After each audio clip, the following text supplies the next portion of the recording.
예수님의 초림과 재림 사이에 일어나는 성령 운동을 시대적으로 구분하면 세 단계로 구분할 수가 있습니다. 첫 번째가 이른비 성령 시대입니다. 두 번째와 정치와 종교 일치 시대의 성령 운동입니다. 세 번째가 늦은비 성령의 시대입니다. 여기서 이른비 성령의 시대와 늦은비 성령의 시대의 공통점과 차이점이 뭐가 있을까요?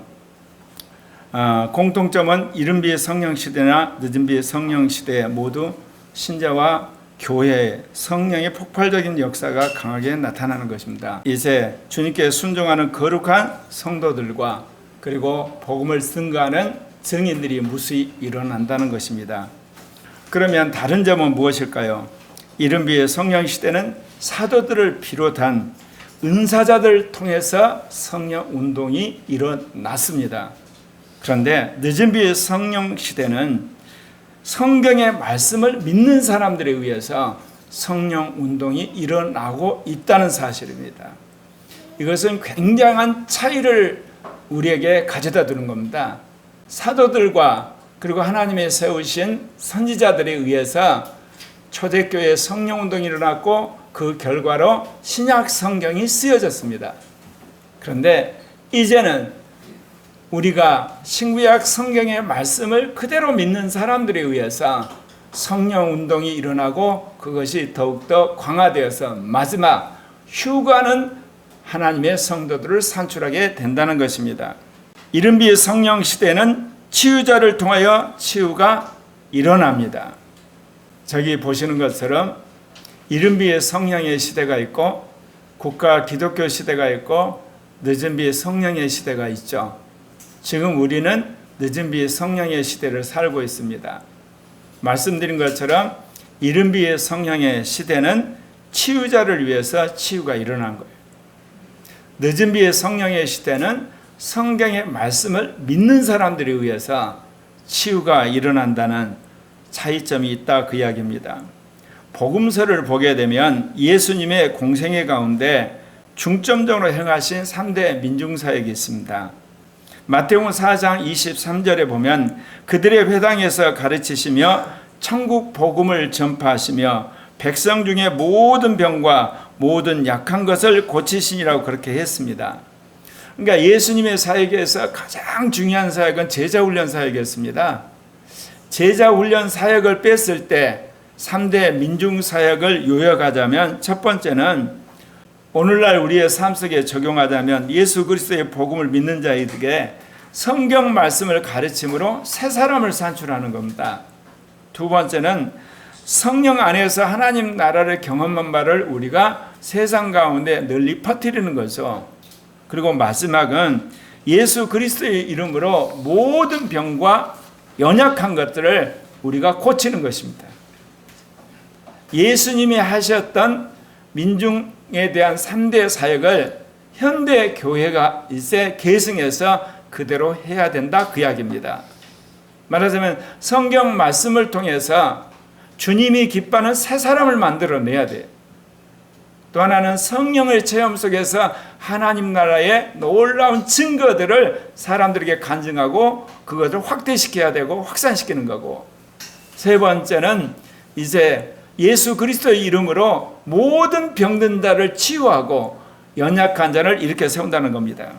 그런데 예수님의 3대 민중사역 가운데 치유사역을 보게 되면 독특한 특징이 있습니다. 첫 번째, 예수님 직접 치유하신 사건들이 있습니다. 여러분도 기억하실지 모르지만 예수님이 나병 환자를 고치셨을 때 당신이 원한다고 선포를 하시고 그냥 치유를 하신 겁니다. 그러니까 여기서는 나병 환자의 믿음이 필요치 않았고 그리고 그와 함께하는 보호자의 믿음이 필요 없습니다. 예수님이 내가 원하니까 치유함을 받으라 그렇게 이야기를 하셨거든요. 마태복음 8장 1절에 보면 예수께서 손을 내밀어 저를 만지시며 가라사대 때 내가 원하노니 깨끗함을 받으라 하시는데 그 깨끗함을 받은 거예요. 그리고 또 예수님이 베드로 장모를 치유할 때도 그래요. 마태복음 8장 14절 이하를 보면 예수께서 시몬의 집에 들어가실 때 시몬의 장모가 중한 열병에 잡혔는지라 사람이 저를 위하여 예수께 구하니 예수님께서 그 장모를 치유하셨단 말씀이 나와요. 그때는 장모가 뭐 믿음이 있어서가 아니에요. 옆에 사람 믿음이 있어서가 아니라 예수님의 치유하는 그 능력으로 치유를 하신 거예요. 또 예수님이 가데라 지방 귀신을 들린 자를 고칠 때도 그래요. 무덤 사이에 귀신 들린 자 두 사람이 예수를 만나 소리지르어 주 예수여 어찌하여 오셨나이까 했을 때 예수님이 나가라 그러니까 나간 거거든요. 그러니까 복음서를 보면 예수님이 당신이 가진 믿음을 가지고 연약하고 병든 사람, 귀신 들린 사람을 치유하셨어요. 그런 의미에서 예수님은 밤새도록 기도하시고 그리고 아버지의 말씀에 순종함으로 그 능력으로 수많은 병든 사람, 귀신 들린 사람, 장애자, 심지어 죽은 자까지 살리셨죠. 그런데 두 번째, 예수님이 환자의 믿음을 보시고 치유하신 사례들이 있습니다. 예수님이 혈루증 앓은 여인의 믿음을 보시고 치유하여 주신 사건입니다. 마태복음 9장 20절 이하를 보면 12의 혈루증을 앓은 여자가 예수님 뒤로 와서 그 옷가에 손을 댑니다. 그때 예수님이 자신에게서 능력이 나간 것을 알고 뒤돌아보면서 누가 내 옷을 만졌느냐 그러거든요.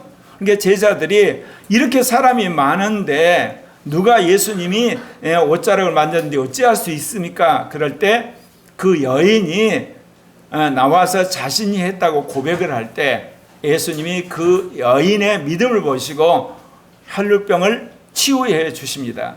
그런데 그 여인이 예수님 옷자락을 만질 때 어떤 생각을 했냐? 자신이 12년 동안 돌아다니면서 모든 재산을 탕진을 했어요. 의사는 다 다녀보면서 이제 자기 병을 낫게 했지만 의사들이 결국은 어때요? 치료비만 받고 치료를 못 해준 거예요. 말하자면 이 여인은 완전히 이제 알거지가 된 거예요. 그런데 예수님 소문을 들은 거예요. 그러면서 그가 예수님이라면 내 병을 나을 수 있을 거야. 그래서 내가 예수님 옷자락만 만지면 낫는다는 그 믿음을 가지고 옷자락을 만졌을 때 예수님으로부터 능력이 나와서 치유가 된 거예요. 그러니까 여기서는 예수님의 믿음으로 치유된 게 아니고 그 여인의 믿음으로 치유된 거예요. 이것을 여러분이 마음속에 꼭 담고 사셔야 됩니다. 왜 그러냐면 우리는 자칫 치유자의 믿음으로 고친다는 생각만 해요. 그런데 오늘 12년 동안 혈루병으로 모든 가산을 탕진한 이 여인은 그 여인의 믿음 때문에 치유를 받았다는 겁니다. 그리고 또 예수님이 지나가는데 두 맹인들이 외침을 들으시고 예수님이 그 맹인들의 눈을 뜨게 해주셨어요. 두 서경이 따라오며 소리질러 가더래 다윗의 자손이여 우리를 불쌍히 여기소서. 그러니까 제자들이 조용히 하라고 그런 거예요. 그런데 예수님이 이 두 소경의 소리치는 것을 보시고 그들을 치유하여 주셨어요. 여기도 그래요. 예수님의 믿음으로 두 소경을 낫게 한 게 아니라 두 소경의 간절한 외침과 믿음을 보시고 주님이 치유를 해 주셨다는 거예요. 그래서 예수님의 치유사역에 있어서 이렇듯 믿는 자들의 그 믿음을 보시고 치유한 사례들이 성경에 많이 나옵니다. 세 번째는 예수님이 보호자의 믿음을 보시고 환자들을 치유하신 사건입니다. 여러분이 잘 아는 백부장 이야기 아시죠? 이제 예수님이 선교 여행을 떠나는데 이제 로마의 백부장이 왔습니다. 와서 말하기를 뭐냐? 제 하인이 지금 죽을 병이 걸렸는데 우리 하인을 낫게 해달라고 그러니까 예수님 그래 내가 가서 고쳐주마 그랬더니 아니 오실 필요가 없다고. 내가 군인인데 상관이 말하면 저도 상관의 말에 오고 가고 하는 자고 내 수하에 있는 사람도 내가 명령을 하면 왔다 갔다 하는 정도로 말을 잘 듣습니다. 당신이 말만 하면 내 하인이 낫습니다 그래요. 그때 예수님이 이스라엘 가운데 이만한 믿음을 가진 자가 없다고 칭찬을 하십니다. 그러면서 그 백부장의 믿음 때문에 이제 하인이 나와버립니다. 왜냐하면 집에서 부리는 하인이 와서 그 병에 앓는 하인이 나았다는 이야기를 하는데, 시간을 따져보니까 예수님이 믿음으로 선포를 하신 그때 하인이 나았다는 거예요. 그러면 여기서 누구의 믿음 때문에 이 누워있는 하인의 병이 나았냐? 백부장의 믿음 때문에 나은 거예요. 그러나 예수님 믿음도 아니고, 그리고 누워있는 환자의 믿음도 아니에요. 제3자인 보호자의 믿음 때문에 종이 낫게 됐다는 겁니다. 예수님이 그 이방 지역을 갔을 때 수로 보니게 여인의 믿음을 보시고 딸을 치유하신 사건이 나옵니다. 마가복음 7장 24절 이하를 보면 예수님이 이제 두로 지방을 가다가 한 집에 들어갑니다. 아무도 모르게 하려고 이제 계시는데, 어떻게 그 소문을 듣고 이제 한 여자가 옵니다. 그 여자에게는 귀신 들린 딸이 있었던 거예요. 그래서 그 여자가 예수님 발 앞에 엎드리면서 어찌하든지 자신의 딸을 낫게 해달라고 이제 부탁을 하는 거죠. 그런데 예수님이 아주 매몰차게 면박을 줘버립니다. 뭐라고 이야기를 하냐면, 자녀로 먼저 배불리게 할지니 자녀의 떡을 취하여 개들에게 던짐이 마땅치 아니하니라. 그 당시 유대인들은 자신들은 선민이고 이방인은 개나 돼지 취급을 했어요. 그러니까 여기서 예수님도 그거를 그냥 인용해서 자녀의 떡을 개들에게 줌이 당치한다, 그렇게 이야기를 해버린 거예요.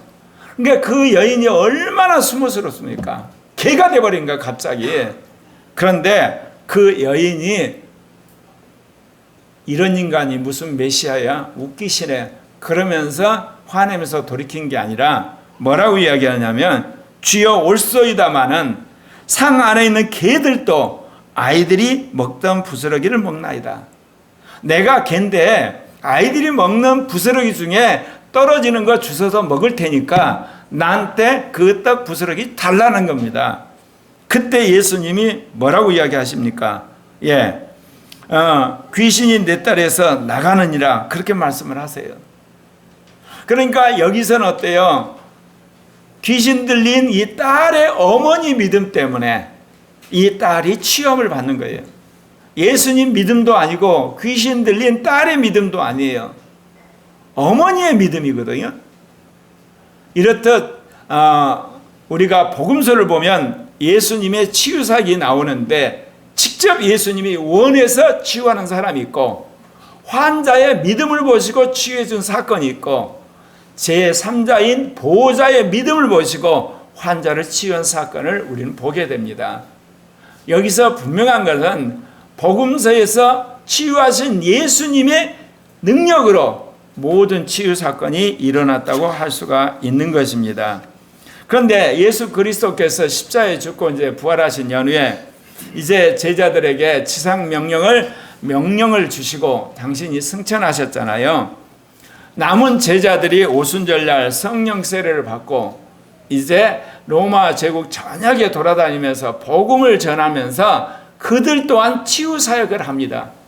치유 사역을 하는데요, 초대교회에 일어난 치유 사역도 예수님의 치유 사역 판박입니다.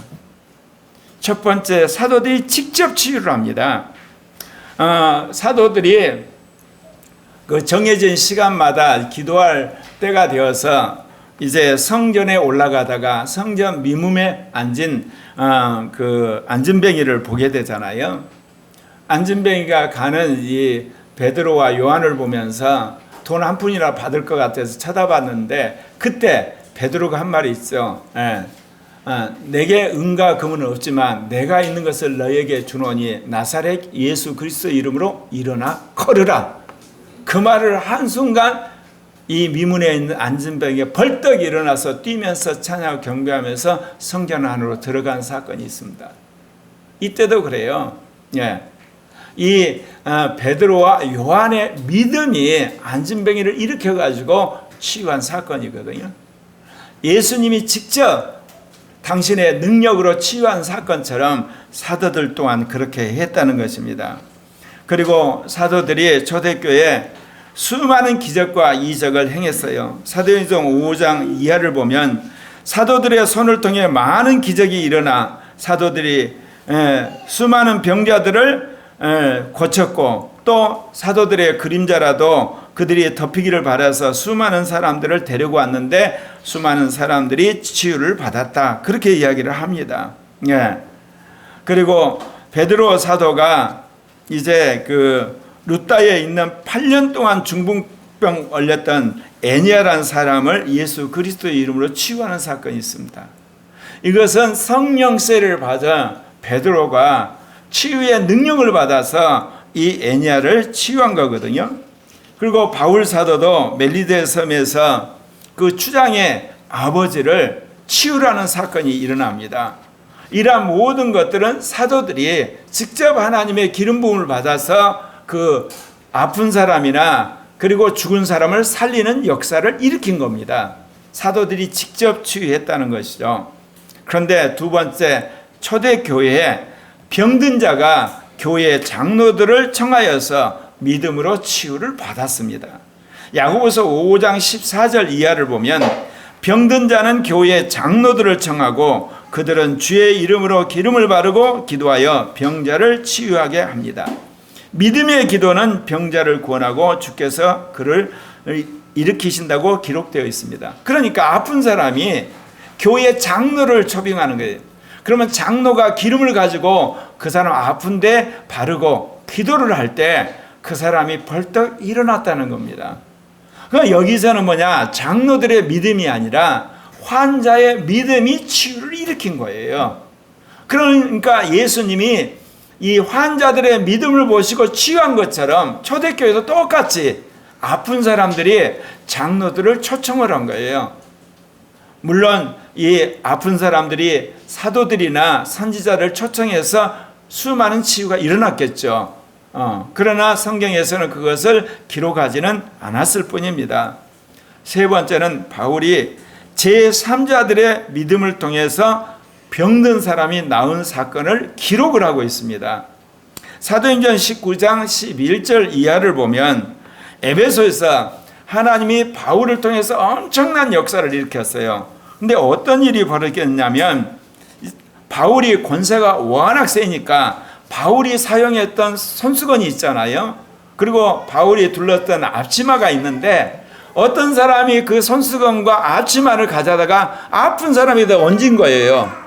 얹었더니 뭐냐, 아픈 사람이 치유가 일어나는 겁니다. 그럼 여기서는 바울의 어떤 믿음이나 아픈 사람의 믿음이 아니에요. 그 앞치마와 손수건을 가지고 가면 나을 거라 믿은 사람이 그냥 얹어서 낫게 된 거거든요. 이렇듯 사도들의 치유 사역은 어쩌면 예수님의 치유 사역을 그대로 반복하는 것을 보게 됩니다. 사도들의 그 신유의 능력으로 직접 치유가 일어났고, 또 환자들의 믿음 때문에 치유가 일어나고, 또 제3자가 믿음을 가지고 이렇듯 사도들의 손수건이나 앞치마를 가져다 주었을 때 환자들이 치유가 됐다, 그 이야기입니다. 이른비 성령시대의 특징은 뭐냐, 예수님이 또한 그랬지만 예수님이 키운 사도들이 직접 치유를 일으켰다는 겁니다. 그러니까 직접 말씀을 선포해서 병을 낫게 하고, 또 환자들의 믿음을 보고 병을 낫게 하고, 제3자들이 믿음을 통해서 환자를 낫게 하는 그런 놀라운 역사를 일으켰다는 거죠. 그러니까 우리가 복음서에서 예수님의 치유사역이나 또는 사도행전 치유사역에 여러분 보게 되면 항상 그 중심에 치유자가 있습니다. 치유자가 직접 하든지, 치유자와 환자가 만났을 때 환자의 믿음 때문에 그게 일어나든지, 그리고 이 치유자가 있는데 치유자의 손수건이나 앞치마를 가다가 환자에게 얹든 그 중심에는 치유자가 있다는 겁니다. 그렇기 때문에 오늘날 수많은 사람들이 그런 치유자가 되기를 원하죠. 왜냐? 복음서에도 그렇고 사도행전도 그러니까 자기가 그런 치유자가 되고 싶은 것이 성령 운동한 사람들의 로망이지 않습니까? 그런데 주님이 오늘 저에게 참 놀라운 말씀을 하셨어요. 제가 성령운동 42년 만에 또 쇼크를 먹은 거예요. 요즘에 쇼크를 많이 먹고 있는데 아주 좋은 쇼크를 먹고 있죠. 늦은 비 성령의 시대는 말씀을 믿음으로 치유가 일어나고 있다는 겁니다. 심지어 치유자라도 성경에 치유하는 말씀을 믿어서 치유자가 된 거예요. 그리고 치유 사건 또한 그 치유하는 말씀을 믿어버리면 그 놀라운 역사가 일어났다는 거예요. 제2 종교개혁이 성령으로 돌아가는 것이 아닙니까? 그렇기 때문에 저는 지난 42년 동안 내가 성경에 있는 선지자나 사도들처럼 성령 충만하고 영의 음성을 듣는 종이 되는 것이 소원이었습니다. 그런데 교회 개척한 지 28년이 되었는데 신학과 영성은 민족적이고 세계적인 수준까지 주님께서 올려주셨어요. 물론 여러분이 믿거나 말거나 관계없어요. 그는 이제 주님께서 그것을 한국은 물론이고 아시아 세계 가운데 퍼뜨릴 거니까. 그런데 은사와 전도에 있어서는 초등학교 수준을 벗어나지를 못하는 거예요. 제가 42년을 계속 오면서 왜 내 은사나 이 전도의 수준은 이렇듯 영적으로 초등학교 수준을 그야말로 벗어나지 못하고 헤매고 있을까? 물론 28년 동안 코리아 교회를 통해서 수많은 은사 집회를 했지만 여러분도 유치원 수준을 벗어나지 못한 거 보면서 내가 너무너무 답답한 거예요. 그렇다고 해서 포기할 수는 없습니다. 왜냐하면 제2 종교개혁은 성령으로 돌아가는 거고 영으로 사는 종들을 세워야 되고 그런 성도들을 무수히 일으켜야 되기 때문에 포기할 수 없는 거예요. 저는 전략적으로 하나님이 저에게 주신 말씀은 절대로 포기를 하지 않습니다. 제가 그런 이야기 했죠. 옛날에 체력장이 있을 때 체력장 중에 제가 제일 잘한 것이 마라톤이었다고.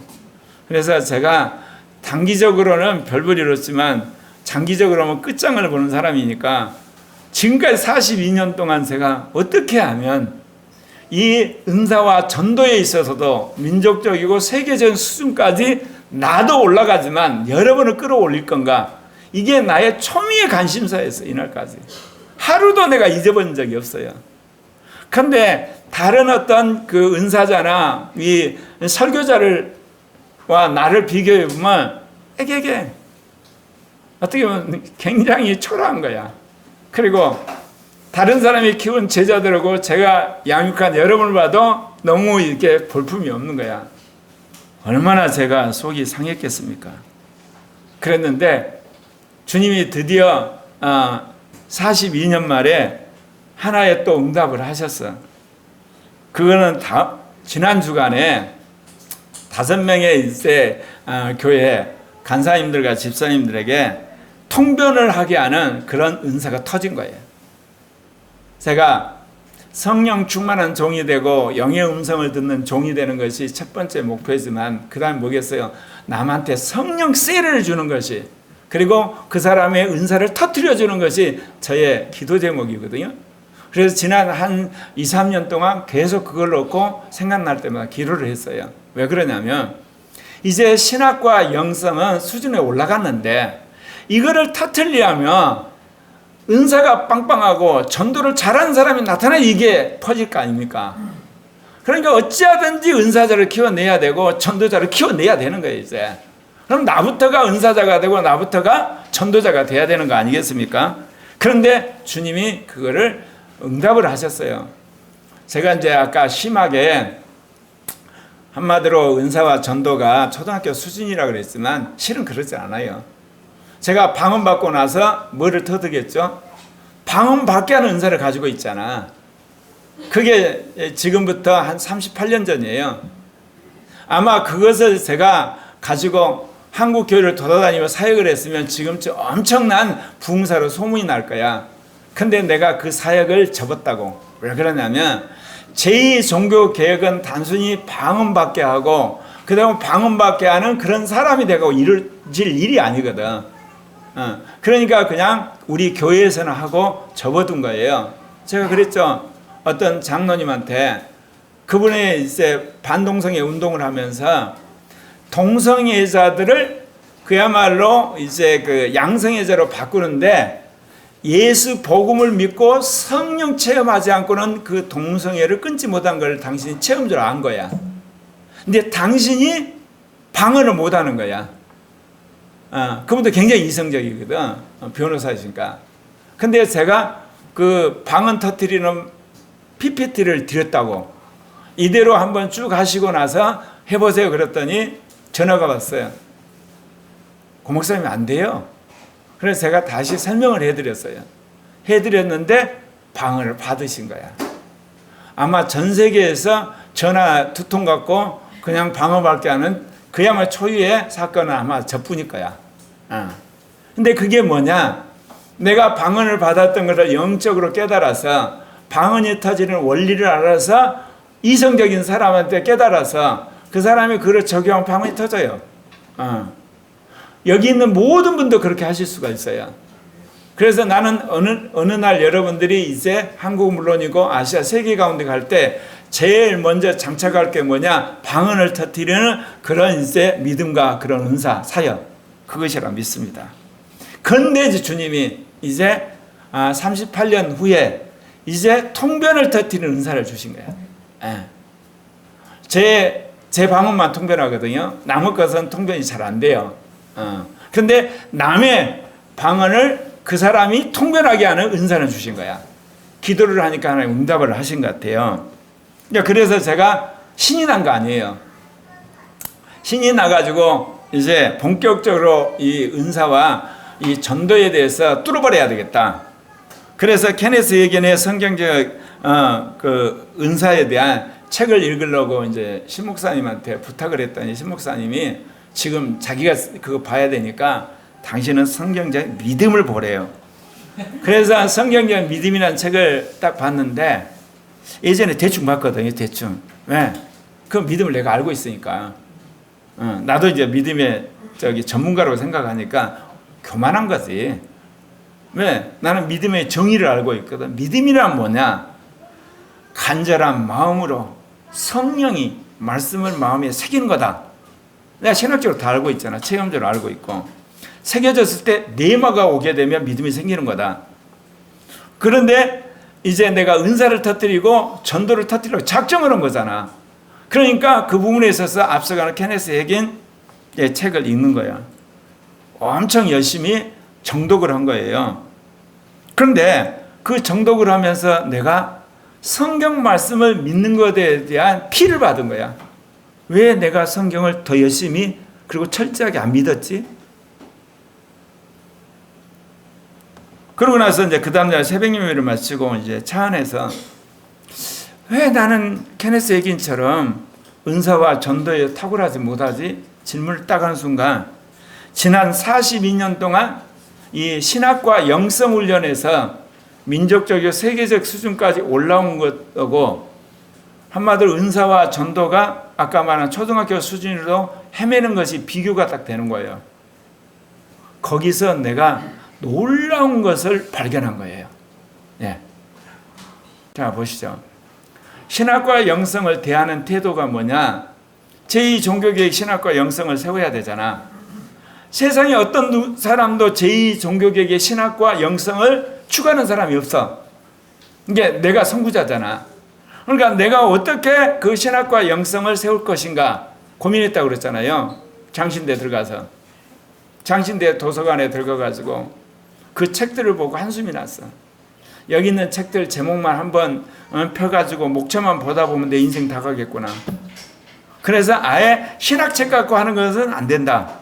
그래서 포기를 했고 나중에 어떻게 할 건가 신학자들을 다 뒤져보고 그 다음에 목회자를 뒤져보고 그 다음에 은혜 받은 선교사들을 다 뒤져보니까 그들의 중심에는 항상 성경이 있더라고. 그때부터는 성경 갖고 신학을 정립해야 돼. 그래서 먼저 성경이야. 그래서 제가 책을 많이 읽은 것 같지만 그러질 않아요. 성경을 실험한 거야. 그러면서 성경을 어떻게 해석했는가 수많은 신학자들의 글을 이게 내가 참고를 하고 이게 유명한 사람들 말하자면 그 아퀴나스라든지 예를 들면 칼빈이라든지 루터라든지 쯔빙글리라든지 그리고 칼바르트 유명한 신학자들을 이제 글을 참고해서 이제 신학을 정립하고, 이제 그러지 않는 것은 이제 신학 역사를 훑어서 이제 그런 작업을 한 거예요. 그러니까 그리스 종교의 로마 가톨릭, 그 다음에 이제 장로교, 루터교, 뭐 성공회, 성결교회, 침례교, 감리교, 그 다음에 뭐 오순절 교단, 나사렛 교단, 있는 교단 다 뒤지는 거예요. 이제 그래가지고 신학과 영성에 관한 세계적인 신학과 영성을 정립을 했는데, 내가 은사와 전도에 대해서 나의 태도를 한번 봤어요. 봤더니 내가 은사자를 가장 위에다 둔 거야. 예를 들면 내가 늘 이야기하죠. 라인한테 본캐라든지 조영기 목사님이라든지 최사실 목사님, 오랄 로버츠라든지, 그 다음에 저기 요즘에 뜨는 케네스 해긴이라든지 앤드류 워맥이라든지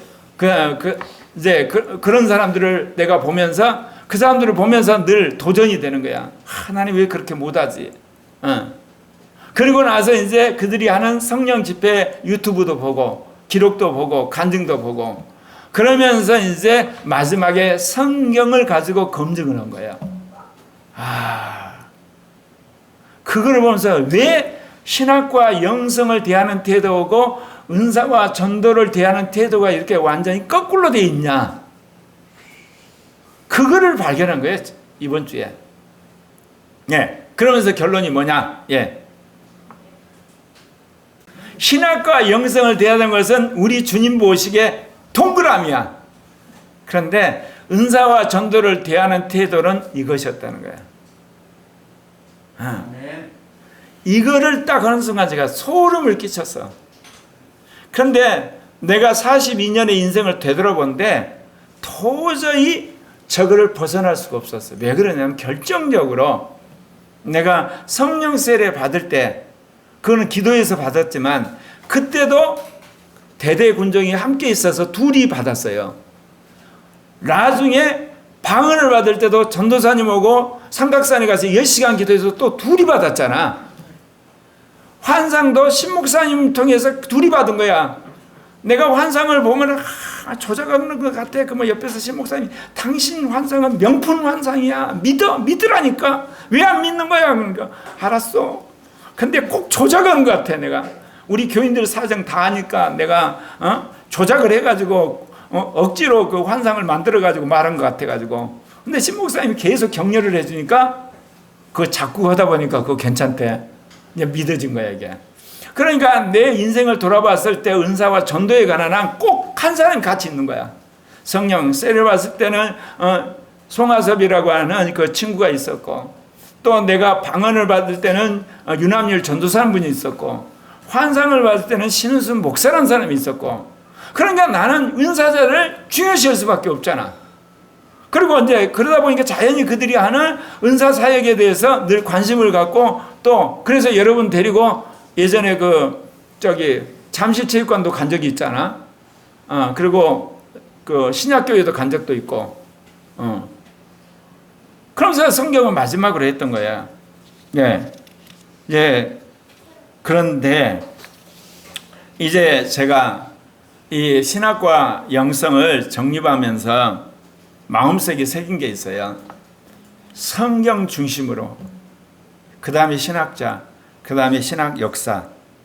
그러면서 성경에서 제가 신학을 하면서 가장 중요하게 여기는 성경 구절이 몇 개가 있습니다. 누가복음 24장 44절. 또 이르시되 내가 너희와 함께 있을 때 너희에게 말한 바 곧 모세 율법과 선지자의 글과 시편이 나를 가리켜 기록된 모든 것이 이루어져야 하리라 한 말이 이것이라. 그러니까 율법과 선지자와 그리고 시편, 구약은 예수 그리스도에 관한 책이라는 사실, 저 말씀을 받아들이면서 제가 철두철미 예수를 알려면 구약을 알아야 된다, 그렇게 믿었단 말이에요. 저 말씀이 딱 와서. 또 하나는 뭐냐? 요한계시록 말씀이에요. 주님이 하신 이야기죠. 사도 요한에게. 예, 계시록 22장 18절 19절이요.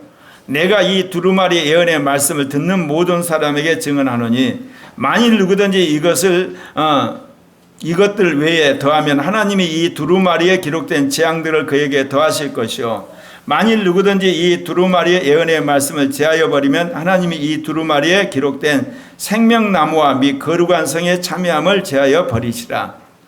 이 말씀을 가지고 나는 신약 성경이 또 예수 그리스도의 계시란 거, 그걸 철두철미 믿거든요. 그 믿음의 결과가 말씀드린 임마누엘 신학을 정립하게 된 거야. 그런데 은사와 전도에 관한 저런 믿음이 없었댔는데 이번에 레마로 받은 게 마가복음 11장 24절이야. 그러므로 내가 너희에게 말하노니 무엇이든지 기도하고 구하는 것은 받은 줄로 믿으라. 그리하면 너희에게 그대로 되리라. 계속 외워요. 왜 외운지 아세요? 내가 2007년에 이사하면서 땀이 나면서부터 백내장이 생겼어요. 17년 동안. 무슨 이야기 하겠습니까? 제가 저 구절을 외우면서 지금 백내장 약을 지금 6일째 안 바르고 있어요. 나는 다 나은 거야. 백내장이 지금 다 나았어. 눈이 따끔따끔 오면 싸워. 난 나았다니까 이 막새끼야 지금. 싸운 거야. 근데 저 구절이 누구 거냐? 케네스 해긴이 완전히 하체가 마비되고 그리고 심장이 완전히 두근두근해가지고 심장병이 걸려서 16개월 동안 침대에 누워 있으면서 그가 성경 속에서 받은 레마의 말씀이야. 레마의 말씀이라니까 그 말씀 받자마자 벌떡 일어난 게 아니에요. 그래서 나도 저 말씀을 내 것으로 삼아서 기어이 백내장을 이제 완치가 되어서 내가 여러분에게 간증한 날을 내가 지금 기다리고 있는 중이야. 근데 아예 지금은 내가 간증을 미리서 해버리는 거야. 나는 백내장과 지금 6일 동안 싸우고 있으니까 여러분 혹시 나를 사랑하신다면 기도를 해주시기 바랍니다. 그래서 다음은 이제 말씀의 믿음으로 치유를 받았고, 말씀을 믿음으로 건강하게 되었고, 말씀으로 성령 세례를 받았고, 말씀을 믿음으로 영분별의 은사를 받았고, 말씀을 믿음으로 치유의 사역을 했던 케네스 해긴 이야기를 하려고 합니다. 케네스 해긴이 일어난 일들은 지금까지 이른비 성령 시대에 일어났던 치유 사역과는 전혀 달라요. 그야말로 늦은비 성령 시대에 치유 사역의 원본이야 이게. 근데 이거는 여러분 모두도 그걸 할 수 있는 아주 평범한, 그러나 인내력이 필요한 그런 간증이기 때문에 아예 제가 그걸 통째로 가져와 버렸습니다. 예. 60여 년 전 어린 소년이었던 케네스 해긴은 병상에 누워서 할머니 성경을 읽었습니다. 말씀을 읽을수록 그에게는 말씀이 더욱더 깨달아지는 겁니다. 그는 복음의 어느 부분적인 것을 알았지만 그는 순복음에서 말하는 복음을 알지를 못했던 겁니다. 순복음에서 말하는 복음이란 건 뭐예요? 예수를 믿으면 구원을 받고, 그리고 성령 세례를 받으면 방언이 터진다. 그리고 방언을 터지고 그런 우리로 말하는 그런 역사가 일어나면 하나님이 치유를 해주시고, 그리고 귀신이 나가고 축복을 받는다. 이게 순복음이거든요. 근데 그 복음을 그는 몰랐어요. 왜냐하면 케네스 해긴은 침례교를 다녔기 때문에. 미국에서 가장 보수적인 교단이 침례교예요. 침례교는 이런 성령의 역사를 거부해요. 그리고 은사도 거부하고 오직 성경 말씀만 믿는 그런 교단이었기 때문에 그는 교회에서는 순복음을 가르치지 않았기 때문에 순복음을 들을 수가 없었습니다. 그런데 그가 성경을 읽으면 읽을수록 그가 죽을 필요가 없다는 걸 깨닫게 됐다는 거예요. 이게 아주 중요한 거야. 지금 하체는 완전히 마비되고 침대에 그냥 송장처럼 있다니까. 심장은 두근두근하면서 이게 사람이 죽을 것 같은 거 있죠, 헐떡거리는. 그러니까 인간적으로 생각하면 이거 죽어가고 있는 거지. 근데 성경을 읽으면 읽을수록 자기는 죽을 필요가 없다는 확신이 계속 오는 거야. 하나님의 말씀을 읽을수록 그가 치유를 받을 수 있다는 것을 알게 되었다는 겁니다. 그런데 마귀는 옆에서 계속해서 카마드로 이 케네스 해긴을 쪼는 거예요. 치유는 사라졌다니까. 정신 차려. 자꾸 그런 게 마귀가. 예. 그러면서 그 수많은 사람들이 그런 이야기를 했죠. 하나님은 치유하기를 원하신다면 치유하실 것이란 그런 가르침은 귀가 따갑도록 들었다는 거야. 하나님은 치유하기를 원하시며 치유하실 것이다. 이야기 들으시면서 여러분 느끼신 게 있죠? 예, 케네스 해기는 소망은 가짜라 그래요. 믿음은 현재라는 거예요. 예, 우리가 수없이 성경을 믿으면서 어때요? 성경의 치유 사역을 믿습니다. 내 병을 치유할 걸 믿습니다. 가짜라는 거예요. 치유는 지금 일어났다는 거예요. 그 이야기입니다, 이게. 하나님이 치유하실 수 있다고 말하면서 치유하기를 원하지 않을 수도 있다고 말하는 것은 치유할 수 없다고 말하는 것보다 하나님께 훨씬 더 모욕적인 말이다. 무슨 이해가 있어? 성경을 보면서 하나님은 치유하실 수 있는 분이야. 그러면서 정작 본인은 치유하는 것을 안 믿어요. 그거는 아예 노골적으로 하나님은 치유하실 수 없는 분이라고 말한 것보다 더 모욕적이라는 거예요. 아니 하나님이 치유한다고 말을 해놓고 정작 치유할 수 없다고 자기가 그거를 안 믿어버리는 거 말이 안 되는 거잖아요. 그는 치유에 관한 성경 말씀을 읽었어요. 그러면 마귀가 즉시 그를 방해하려고 얼마나 예를 썼는지 몰라요. 온갖 의심과 불신과 이런 것들이 몰려오는 거예요. 그런데 그가 치유에 관해서 들었던 모든 가르침 가운데 아주 놀라운 생각이 떠올랐어요. 자, 그게 뭔지 아십니까?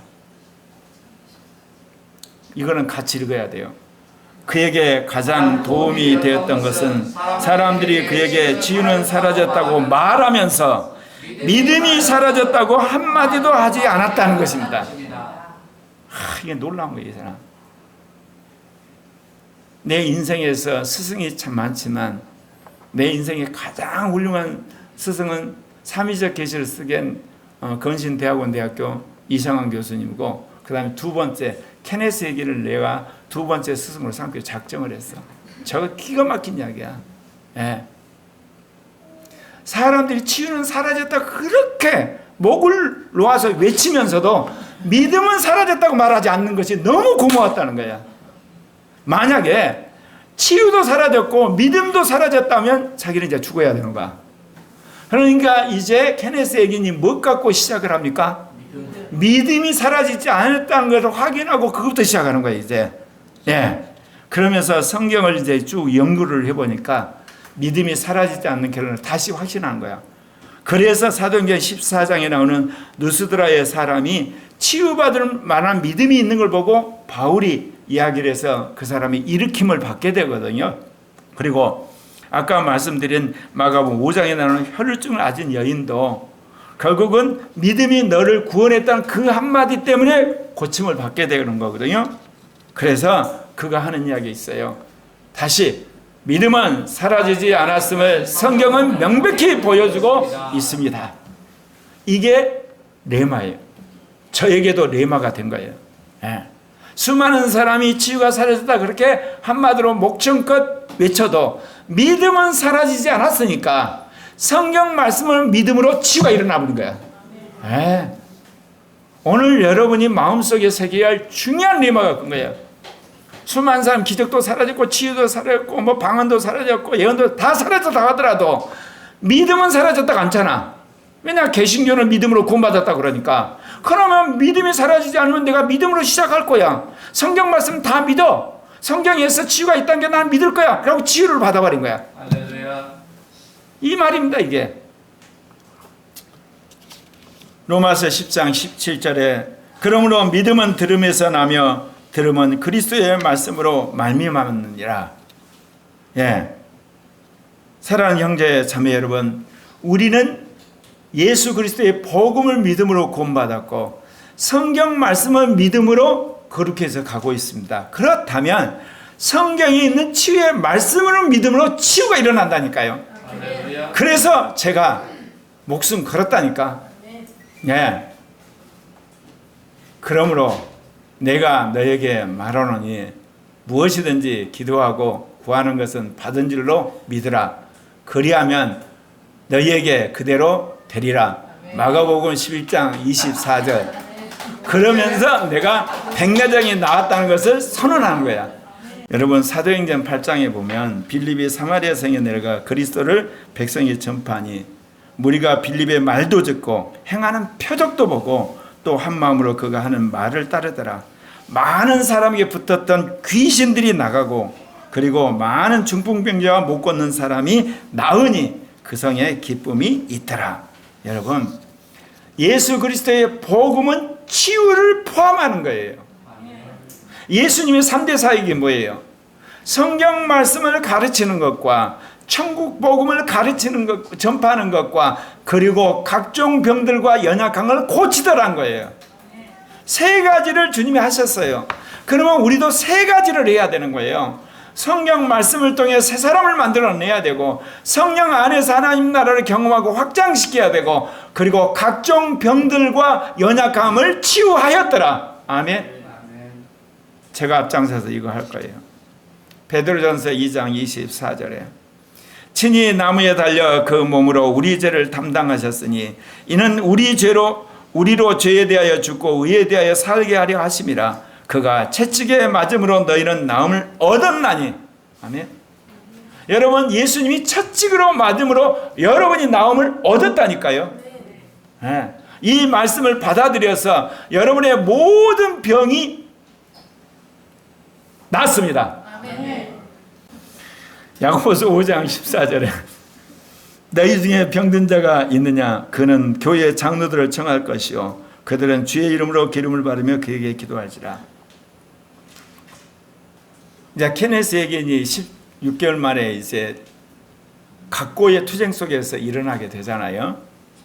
그 다음에 그 학교를 이제 돌아가야 되는데 돈이 없는 거예요. 그러니까 학용품을 살고 이제 교과서 살 돈을 벌기 위해서 그가 이웃 농장의 묘목장에 가서 묘목을 파내는 일을 시작한 거예요. 치유된 지 얼마도 안 되는 아주 가냘픈 그런 청소년 일하러 간 거예요. 그러니까 수많은 청소년들이 이제 일하러 왔는데 얼마나 고통스러운 일이겠어요. 새벽부터 일을 시작하니까 애들이 하루 이틀 하고나 다 나가 떨어지는 거예요. 그러니까 그 중에 어떤 아이가 너도 오늘 버티지 못할 거다. 그러면서 어제 수많은 친구들이 그만뒀잖아. 그럼 놀려대는 거예요. 네. 그러니까 저기 케네스 해겐이 뭐라고 이야기하냐면 아예 주님을 증거할 좋은 기회로 여겨가지고 뭐라고 그러냐면 이봐 친구들 나는 주님이 없다면 여기 있을 수도 없어. 너희도 알다시피 주님의 힘은 나의 힘이잖아. 성경은 주님의 능력이 내 생명의 능력이라고 말하고 있어. 내 생명은 영적인과 육신적으로 구성되어 있지만 주님은 내 생명의 능력이야. 그러니까 그 친구들이 화를 내면서 엄청나게 저주를 하고 욕을 해버리는 거야. 그러니까 케네스에게 야고를 하고 나는 오늘도 여기 있지만 내일도 여기 있을 것이야. 물론 너희들이 그렇게 믿지는 않겠지만 말이야. 그러면서 그가 하나님과 예수님과 성령님과 마귀와 그 친구들 앞에서 담대히 자기 신앙을 계속 고백을 하는데 나중에 무슨 일이 벌어졌겠습니까? 예. 이 말씀이 참 중요합니다. 케네스 에긴이 말씀을 믿음으로 놀라운 역사를 일으킨 사람이에요. 믿음을 가지고 있는 것만으로는 그 어떤 일도 일어나지 않습니다. 믿음대로 행동해야 실제가 됩니다. 이것은 많은 사람이 믿음이 무엇인가에 대해 놓치고 있는 겁니다. 위대한 하나님의 종이에요. 우리는 믿는다 그러면 어느 날 하늘로부터 보물이 떨어져야 돼요. 믿는다 그러면 합격 통지서가 와야 돼요. 믿는다 그러면 여러분 옆에서 무슨 합격 증서가 와야 돼요. 아니라는 거예요. 케네스 얘기는 믿음은 행동이다 그 이야기예요. 실제로 지금 그 케네스 얘기의 치유와 건강케 되는 것과 돈 버는 과정이 믿음으로 행동하는 거예요 다. 그래서 오늘 여러분에게 이 말씀 드리는 거예요. 지금까지 우리가 생각했던 그 모든 치유에 대한 패러다임 바꾸시기를 바랍니다. 믿음으로 행하시기를 바랍니다. 믿음으로 기도하시기를 바랍니다. 믿음으로 선포하시기를 바랍니다. 그럴 때 하나님의 놀라운 역사가 일어난다 그 이야기입니다. 예. 마지막 우리가 정리를 해야 되겠죠. 이른 비의 성령의 시대는 치유자들을 통해서 치유가 일어났습니다. 늦은 비의 성령의 시대는 말씀을 믿음으로 치유가 일어나고 있습니다. 아멘입니까? 코리아교에 있는 모든 사람들은 늦은 비의 성령의 시대의 주역으로서 믿음으로 치유를 일으키는 그런 사람이 되었습니다. 기도하겠습니다.